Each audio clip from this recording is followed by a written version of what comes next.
नमस्कार, मी पंजाब डक. आज आहे 21 जून 2026. काल देखील नाशिक, त्र्यंबकेश्वर, त्याच्यानंतर मुंबईला देखील रात्री पाऊस सुरू झाला. त्याच्यानंतर अहिल्यानगर भागात देखील श्रीरामपूर त्या पट्ट्यात झाला. पण राज्यात आज 21 जूनला मात्र आज बऱ्याच भागामध्ये जवळपास सुरुवात होणार आहे. आज सर्व दूर महाराष्ट्रात सगळीकडे नाही पडणार, फक्त आज सुरुवात आहे. आता उद्यापासून 22 जून पासून मात्र सर्व दूर पाऊस व्हायला सुरुवात होणार आहे. म्हणून हा अंदाज सर्व शेतकऱ्यांना लक्षात यायचा. मग 22 जून पासून तर डायरेक्ट 2 जुलैपर्यंत, 22 जून ते 2 जुलैपर्यंत राज्यात सर्वत्र सगळीकडेच पाऊस पडणार आहे. म्हणून हा अंदाज लक्षात यायचा. आज फक्त राज्यामध्ये ठिकठिकाणी सुरुवात होईल. हा आजचा पाऊस म्हणजे सगळीकडे पडणार नाही, आज फक्त नुसती सुरुवात आहे.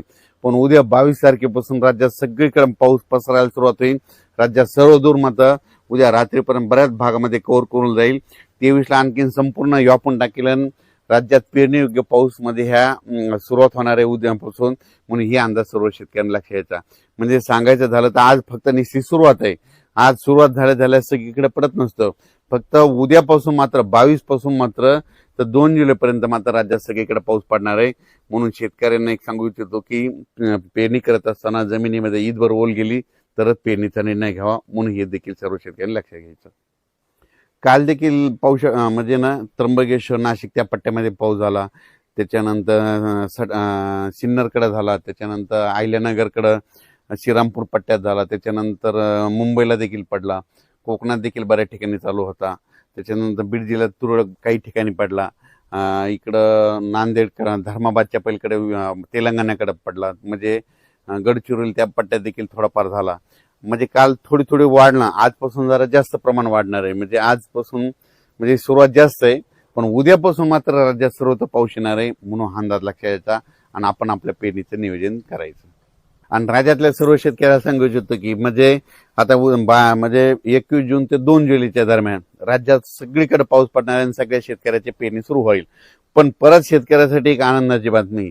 हे जे म्हणत होते ना दुष्काळ, तर तुम्हाला सांगतो 2 जुलै राज्यात जुलै महिन्यात 2 जुलै ते 20 जुलैच्या दरम्यान राज्यात अतिवृष्टी होणार आहे. म्हणजे ठिकठिकाणी अतिवृष्टी होईल आणि बऱ्याच म्हणजे जवळपास मग ती काय होईल, मुंबईकडे अतिवृष्टी होईल, नाशिककडे होईल, पुण्याकडे होईल, इकडे उत्तर महाराष्ट्राकडे होईल. मग त्याच्यामध्ये काय होईल, जे छोटे छोटे तळे आहेत त्याच्यामध्ये मात्र जुलै महिन्यात मात्र पाणी येणार आहे. म्हणून हा अंदाज लक्षायचा.